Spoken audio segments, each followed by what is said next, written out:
Threats, forced polygraphs, a gun, and a plan to kill Kid Cudi? These are allegations a jury just heard from Capricorn Clark, a former Diddy employee whose testimony could be key to proving the racketeering case against the hip-hop mogul. I'm going to speak with Law and Crimes reporter Elizabeth Milner, who is inside that courtroom, to get the latest from what went down. Capricorn Clark, a name that may sound unfamiliar, but in the world of American entertainment, she's anything but. From a quiet background role to becoming one of the most powerful figures behind the scenes, Capricorn rose through the ranks, particularly alongside one headline-grabbing figure, Diddy. She started working as Diddy's personal assistant around 2004, right at the peak of bad boy entertainment. But from day one, Clark was initiated in a way no one would expect.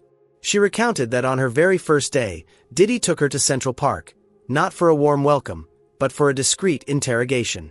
There, with a towering bodyguard named Paul Albert, aka Uncle Paulie, standing behind him, Diddy calmly asked her about her past ties to Suge Knight, his top rival in the hip-hop world at the time.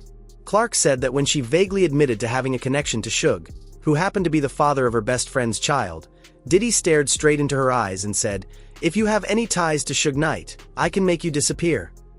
What frightened her even more was that he said it without raising his voice, without anger, just an icy calm. Uncle Paulie didn't say a word. He stood there, like a menacing wall of silence. Clark admitted she was terrified, but forced herself to stay composed and vaguely replied, "I guess we'll see."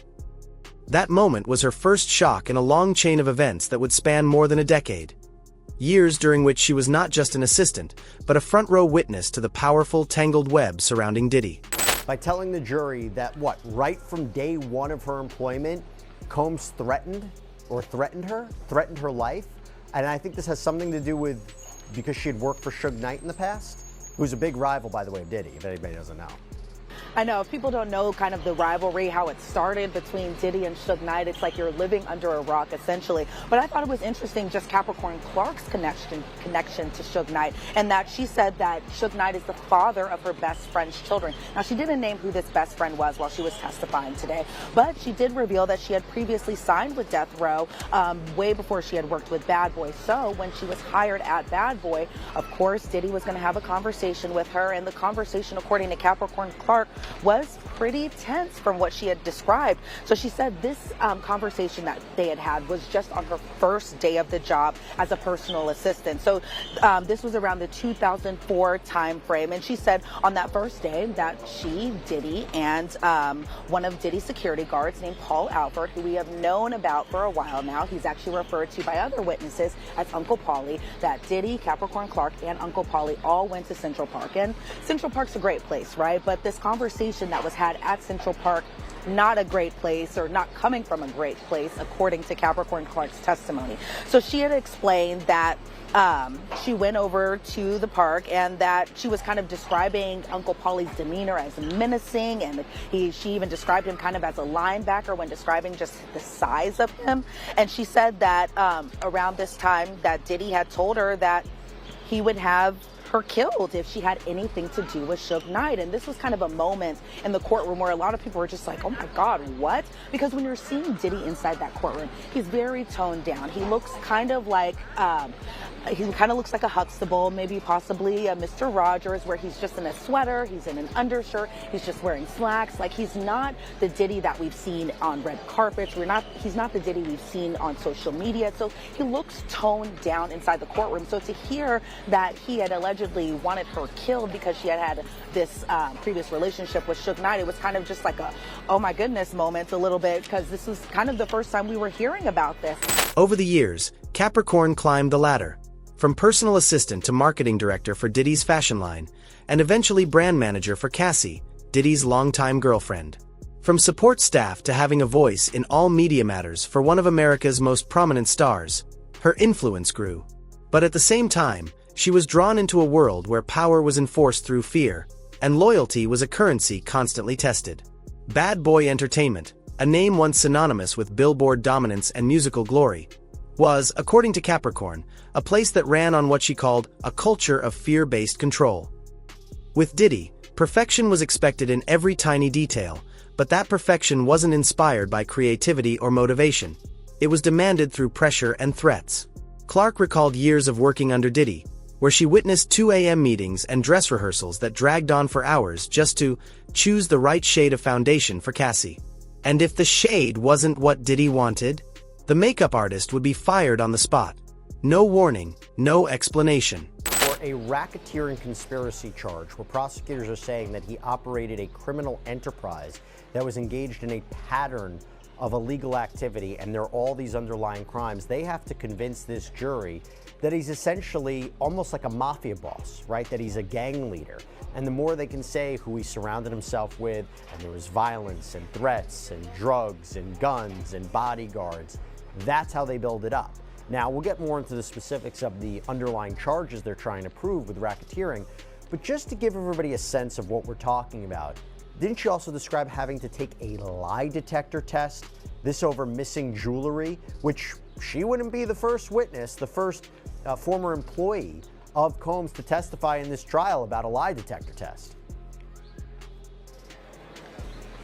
Right, we got a little snippet of it from David James's testimony last week, but now we're hearing it from, like you said, Jesse, another employee, this one being of Capricorn Clark. So according to Capricorn Clark, she said that she was actually accused within the first few months of her employment, accused of stealing a watch and stealing a necklace, stealing essentially this jewelry, very expensive jewelry, by the way, that was on a loan from this man named Jacob the jeweler. And so Puff, or Diddy, I should say, actually gave Capricorn Clark the jewelry to kind of hold. Again, it was on loan around this time. And Capricorn said that she had called security and told Diddy that his jewelry was missing. Diddy had told Capricorn Clark at this time to go back with Uncle Paulie, again, the same Uncle Paulie who was in Central Park that one day. And Capricorn described being questioned by Uncle Paulie for a long period of time, essentially just about where this jewelry was. She said that Uncle Paulie even came to her home, searched her belongings, something that David James had testified to last week, that his hotel room was searched through by Diddy's security guards. And then we see an exhibit photo of Bad Boy Worldwide, and this later became their new corporate offices. But around the time, it was essentially just kind of this empty building, and I think it's from the address, because I can't have my phone on with me during federal court, but I think from the address, it's not too far from where our law and crime offices are now. But as far as just what had happened in this particular instance, she said she arrived to these offices. Again, these were supposed to be the new corporate headquarters, but at the time that she had went, it was essentially just this abandoned building. And when she went inside, someone locked her in from the outside, so there was no way for her to leave. So she said she was brought up to the 6th floor by Uncle Paulie, and she was met with another man. And she didn't know this man's name. She could not identify what his name was, but really just kind of spoke about his features. And she explained that he was a very wide-set man and that he was equivalent to about 6 of her. So just kind of emphasizing that he was just a heavy-set man who was smoking cigarettes and drinking coffee, I guess, in this office on the 6th floor. And so this man had told her, because again, we don't know his name, had told her that she needed to take a lie detector test. And if she didn't take the test, the biggest thing was that she said she would be thrown into the East River. Capricorn described Diddy as someone who appeared refined and composed in public, but was unpredictable and extreme behind the scenes.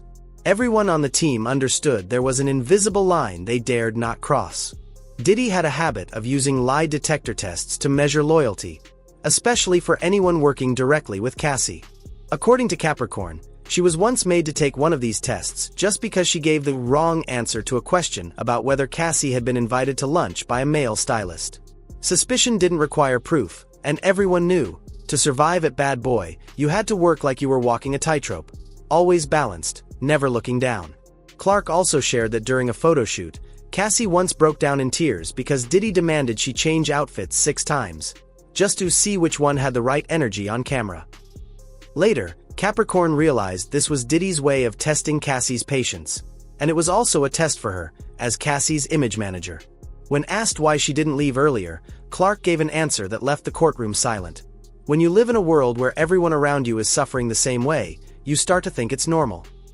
Within that context, Capricorn began to realize that what was happening wasn't just harsh, it was wrong. But that became crystal clear only after one shocking event: the break-in at Kid Cudi's house. This was perhaps the moment when the public began to sense the shadow behind Diddy's glittering career. Capricorn Clark recalled an unforgettable July night. Around 3 a.m., her phone kept buzzing. On the other end was an internal assistant, voice trembling, who said just one line: "He wants to find Kid Cudi. Get the car ready." He, of course, referred to Diddy. The reason? Kid Cudi, beloved for his eccentric, heartfelt music, was rumored to be dating Cassie at the time, Diddy's longtime girlfriend. And that, for Diddy, was unacceptable. According to her sworn testimony, Capricorn reluctantly got in a black SUV with Diddy and their familiar bodyguard, Uncle Paulie. The three of them drove through the night to Kid Cudi's private residence on the outskirts of New York. She recalled Diddy carrying a small gun hidden inside his jacket, and that during the entire drive, no one said a word. The atmosphere was suffocating, taut like a piano wire, and her instincts were screaming. When they arrived, there was no knocking, no yelling. They simply observed. Clark didn't remember how long they waited, just that when Diddy finally got back in the car, he said coldly, "If he keeps messing with Cassie, he might pay the price." That was when she realized, this wasn't just a demanding boss. This was a powerful man operating far outside any moral boundaries. A few days later, news broke that Kid Cudi had abruptly canceled all his shows for the month, without explanation. Fans began circulating memes with the phrase, "Kid Scaredy," a play on his name, mocking his sudden disappearance. No one knew the real reason. Until now. For the holiday times. And so as soon as we start to get into the Kid Cudi kind of aspect of Capricorn Clark's testimony, we are shown, you might have guessed it, an exhibit photo of Kid Cudi. So Capricorn Clark verified that was Kid Cudi. Obviously the jury kind of has his face fresh in their mind. He had just testified last week. And so she again confirmed that that was Scott Mescudi, aka Kid Cudi. And she said that Cassie was seeing Kid Cudi around December of 2011, and that Cassie asked if Kid Cudi could join the two on a hike together, and Capricorn Clark actually said it was a bad idea. And you would think a hike, it's so simple, it's so easy, I don't understand what the problem is. But Capricorn said that she was concerned about Diddy finding out, and Diddy finding out that Kid Cudi was just around them. And so Capricorn said that around this time Diddy was paying for her phone, so she was worried that Diddy might be able to see who was calling her, and so he might also be able to see Cassie's text messages to Capricorn Clark. And so Capricorn Clark said that she had took Cassie actually to buy a burner phone because she was afraid that they would all get killed. And so there was an objection made. That objection was sustained. And so there were a lot of objections here and there, especially when it came to the threats of being killed made by the defense. And so during this testimony, Diddy, I could see over at the defense table kind of shaking his head. The gallery, I think, seemed a little shocked because this was another alleged threat about being killed. But again, the objection was sustained. Capricorn explained that she all of a sudden heard a loud banging at her apartment one day, and she said that she looked through the peephole. She saw Diddy was there, and Diddy was upset. He was pacing back and forth. His body language looked like he had something in his hand. So Capricorn opened the door, and Diddy was still upset, but she described Diddy wearing kind of a button-down shirt. He was wearing a sweater. He was wearing slacks that were ripped, exposing his underwear, she had said. But she said also in his hand, she noticed that he had a gun in his hand. And so Diddy said to Capricorn, "Why didn't you tell me?" And then said, "Who is Scott?" And Scott being Scott Mescudi, aka Kid Cudi. And so Diddy then told Capricorn Clark, "Get dressed, we're gonna go kill this N-word." And so I'm seeing Diddy kind of jotting notes down during this testimony, and Capricorn explained that she didn't want to go. She said Diddy made her, and that Diddy had put the gun that he had held in his hand into his waist, and that Diddy seemed pretty mad. And that Diddy has never even been to Capricorn Clark's house before, so definitely during the cross, they were like, well, how do you get upstairs? What added credibility to Clark's testimony was the fact that both Cassie and Kid Cudi, long speculated to be victims in this twisted saga, have independently come forward to corroborate many of the same details about Diddy's culture of control. And the incident with Kid Cudi wasn't just some dark anecdote. It became a pivotal moment in the later RICO case, when federal prosecutors began asking the big question. Was Bad Boy Entertainment really just a record label? Or was it a tightly run organization operating more like a mafia syndicate? If Bad Boy Entertainment was an empire, then Diddy was its emperor, and surrounding him was a ring of fiercely loyal courtiers, each tasked with protecting, enabling, and keeping his secrets. These weren't A-listers or big names. But in Capricorn Clark's testimony, they were the key players orchestrating everything behind the scenes. Each one had a role in what Western media outlets have now dubbed the Diddyverse. First up was D-Rock, once a close friend of the notorious B.I.G., the legendary rapper whose death cemented Bad Boy's legacy. D-Rock wasn't just a trusted confidant. He was considered Diddy's silent messenger, the guy who handled sensitive tasks Diddy didn't want to be directly associated with. According to Clark, it was D-Rock who secretly drove another assistant to scope out Suge Knight, a move that, by today's legal standards, could easily be classified as organized stalking. Then there was Roger Bonds, a massive, bald-headed bodyguard known in the circle as Diddy's right-hand man. Roger had previously made headlines for a cryptic social media post that read, "Some things I've seen. Il tectu de grave."